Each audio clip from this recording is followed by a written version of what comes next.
Only, Mark. Fancy. So this time last year, I think it was a few months earlier, I saw you. The show was just starting. Yeah. And you guys were, it was just so new. So a year later, I think you guys won Teen Choice Awards. And I mean, you have so many fans. It's unbelievable. How's it feel? It's crazy. I can't believe it's been, what, a year and a half, almost 2 years since we started the show and since I read the script for the first time. And now it has a huge following. And yeah, we won a People's Choice Award last year and a bunch of Teen Choice Awards. And it's very surreal, but really awesome. But definitely surreal because we're shooting in Georgia and we feel like we're in this bubble. I always say this, we're in a bubble and we live in a bubble. And so it's kind of interesting and cool to see what's going on outside of the bubble. Well, when you get teens and tweens on board, that is where the markets are at right now. I mean, that's it. It's you know, true. You get that demo wrapped in, you got it. Yeah, exactly. So you're a huge tweeter, yeah, I'm a tweeter, I guess. We were just talking about just the social network aspect of everything, and when you do get a hit show, is that nice for you, or do you connect with the fans a lot? The Social Network, it was a great movie. They won the Golden Globe. Yeah, no, Twitter, yeah, it's very important. I think it's very important to be connected with the viewers and with your fans. And, I mean, we wouldn't be here if it wasn't for them. They're the ones who support us, and to hear their voices and be in touch with them really helps out a lot, because you get to know what they like, what they don't like, what bothers them, what impresses them, and it's almost like getting constructive criticism or getting positive feedback every now and then when you need it, and then choosing to ignore the things that you don't want to hear when they say that. I don't know. But Twitter's a really cool medium, and it really gives the fans a chance to get closer to the people that they admire and that they like their work, and so there's a lot of pluses for Twitter and for Facebook and for other things. I don't have Facebook, just setting the record straight, but I have Twitter, so. Let's talk about playing the two characters, and how has that been for you? Because they're very different, and you're very different when you play Catherine versus Lena. And talk to me about that and what you do to make it that just cool and different. Well, can you guess which one I'm playing right now? Who I am? Oh, I hope not Catherine. Because I'm interviewing you. Let me see Elena. Well, it's usually the superficial distinction is the curly hair and the tight clothes and the heels for Catherine versus like the Converse and the t-shirt and jeans and the straight hair kind of laid back feel for Elena physically. And a lot of the time, believe it or not, the hair and makeup and the physical kind of the clothing, all that helps a lot for creating a character and feeling like a different person. And I learned that when I was doing theater and when I was doing scene study years ago when I was training. Every aspect really, really changes the way you walk, the way you talk. And as soon as I put those heels on, as soon as I look like this other person, I feel like another person. And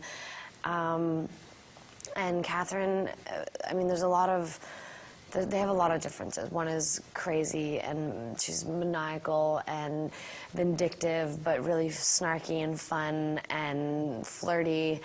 And she's a confident 21st century woman. But to get to the 21st century, she's lived through many centuries. So she's lived a long time and learned a lot, and she's a strong woman, and she's a force to be reckoned with. So I don't envy anyone who has to be in Catherine's path and fight her, I suppose. But with that said, I play Elena, who is directly in her path and has to fight her all the time. So I also think that Elena is a really strong kind of woman, and she's a lot closer to who I am in many ways, because she's just a regular girl, and she's, I mean, I think I might try to be sweet whenever I can, but she's a fighter, and she's a trooper, and she's courageous, and she's just like, she's also another version of the 21st century strong woman. Internationally, it's huge. It's big.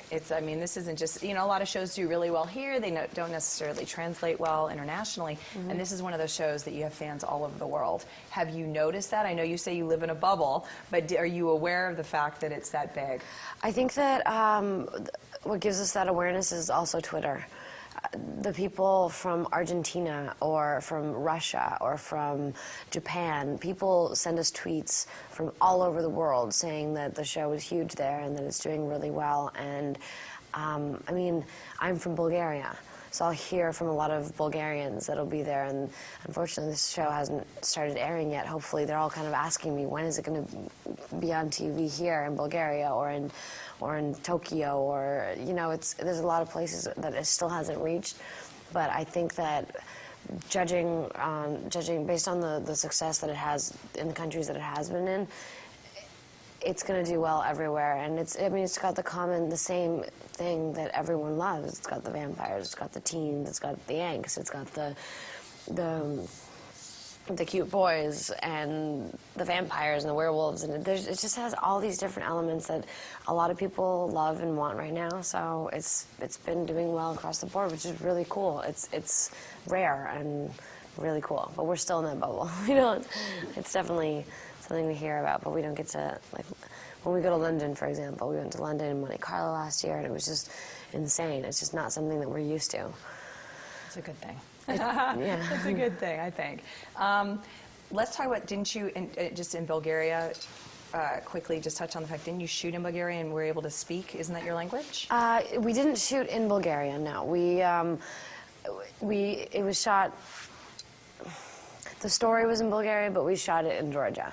So it was, we went back into the 1400s and the beginning of Catherine and the way she became a vampire. And because I'm Bulgarian, the writers wrote in the whole teaser in Bulgarian and in Bulgaria, but we didn't actually shoot it there, unfortunately. That would have been cool, because I would have been able to hang out with my family. I got a couple little facts, and I thought it was there, but it's still cool. You got to use your language. So yeah, awesome. I got to speak Bulgarian. I've spoken Bulgarian, English. I've done a British accent, and I've done the two characters, and it's been. For some reason, we didn't do accents when we were in the 1800s, which would have been really fun. But you're doing a great job. Thank you. Yeah, it's nice to see you again. Thank you. Take care. Good to see So you. last year when I